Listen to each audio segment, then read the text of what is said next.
Hey Justice Warriors, good afternoon. It's Thursday, the day before Cinco de Mayo.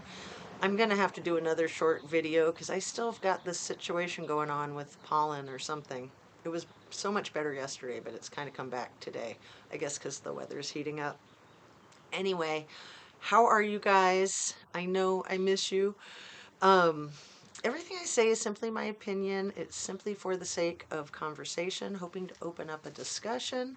I hope to be educational, and I always hope to learn something.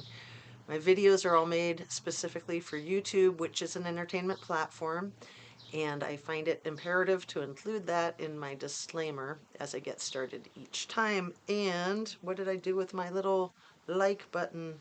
Where did it go? Oh, it's right here. Please hit that like button if you feel like it, and subscribe and share if it tickles your fancy. So, a few issues I wanted to discuss about the Idaho 4 case. And let me just say, I am so sick of this case at this point in time, and I would imagine that a lot of us are. It's just gotten ridiculous. So, a few things that I would like to discuss briefly with you guys that are extremely ridiculous to me, but I haven't heard people talking about this. One of them is the DoorDash delivery at 4 a.m. Now, I don't do DoorDash delivery. I don't deliver. I don't have people deliver to me. I'm not familiar with it at all. But what I have heard from people that are familiar with it is that people don't do door dashes at 4 a.m., especially in a rural area, not even in a college town. Look what happened down in Florida with that guy who did a DoorDash delivery at like 7:30 or 8:30 at night a week ago.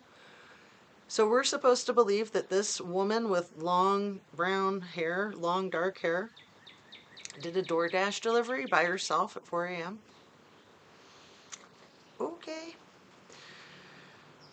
Don't get sucked into the gaslighting, people. So, something that really, really bothers me, and this isn't just for this case, this is for any case.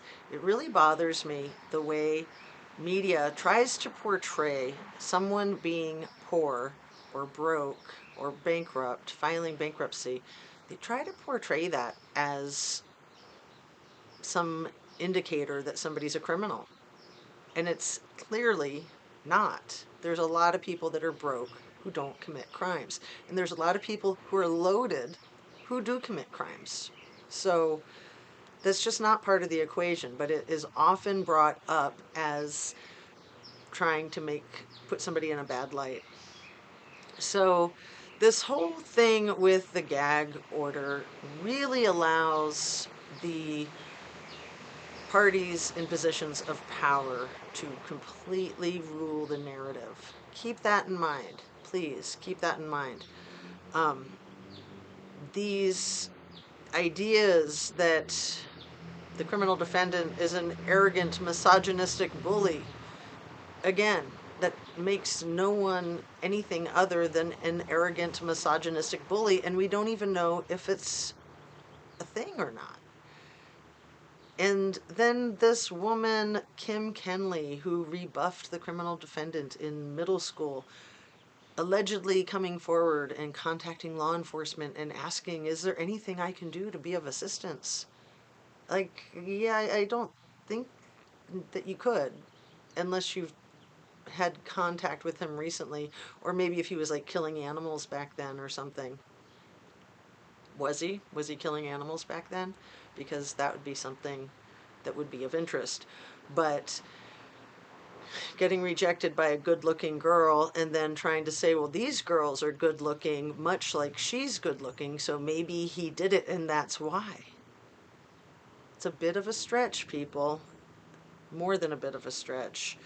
Um, so just that whole theme of he's an incel, he was heavy in middle school, in high school, he was an addict, he used heavy narcotics.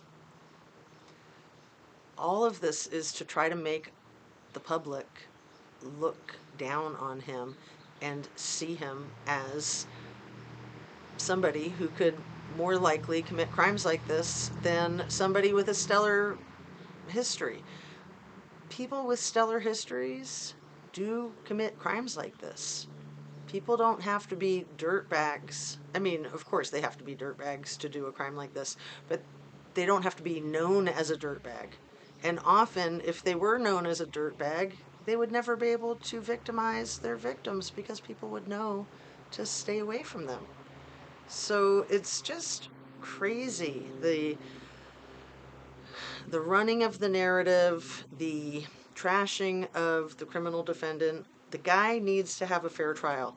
I am in no way trying to protect our criminal defendant. I am trying to protect our judicial process. And we all should have an interest in that because it could be anybody.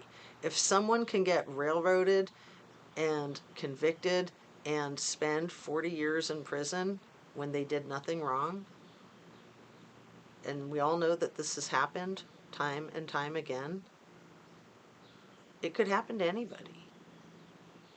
All you have to do is make enemies with somebody on the other side of law enforcement who has the ability to do these types of things. We've seen it happen in many cases. I've brought up again and again a case here in the state of Ohio that just this past November of 2022, the gentleman won a $45 million lawsuit against the state of Ohio for serving 24 years in prison for essays that he had nothing to do with. But he was convicted. There was evidence that was destroyed. There was evidence that was fabricated. Anyway, as far as this criminal defendant goes, everything he does puts him in a bad light. When he was fat, that put him in a bad light. When he was thin, that put him in a bad light.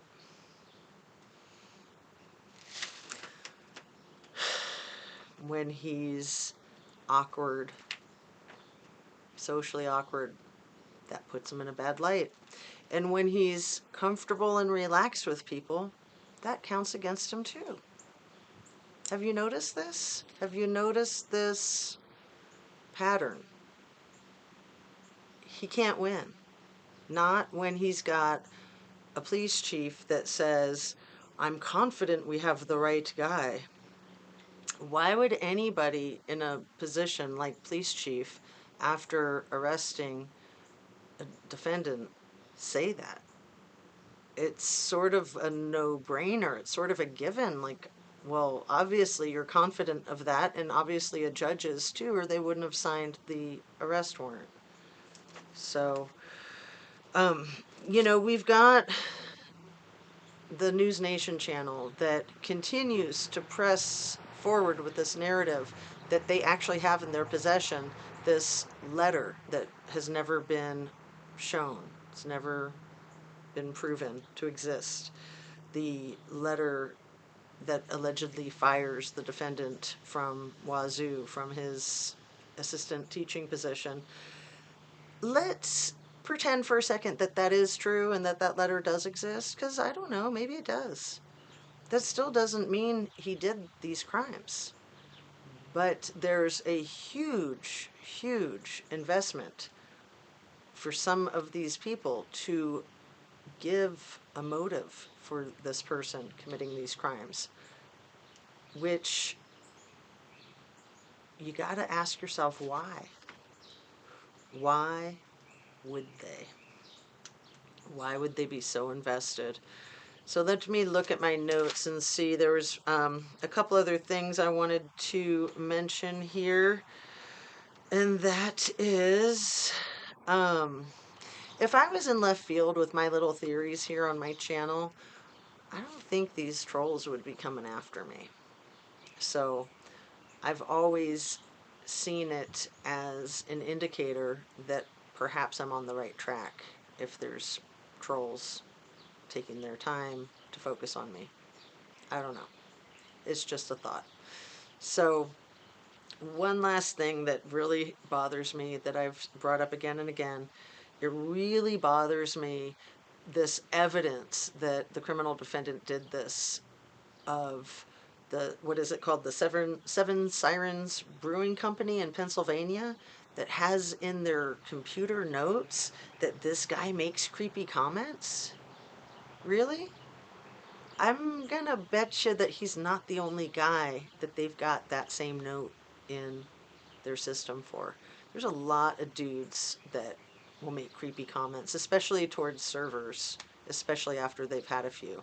So keep that in mind. These are pretty insignificant pieces of information that are being construed as evidence that he could do this. And maybe he did. I don't know. I don't have the answer to that. But what's important is to give due process and to allow fairness in our court system. It's absolutely imperative, or we're no different from a country like Russia. Seriously. Um, Anyway, I'm going to wrap up. I hope that these pollens get better. I'm going to show my little thumb again. Please hit that like button if you feel like it. Um, I'm going to ask you to have a fabulous, fabulous rest of your day.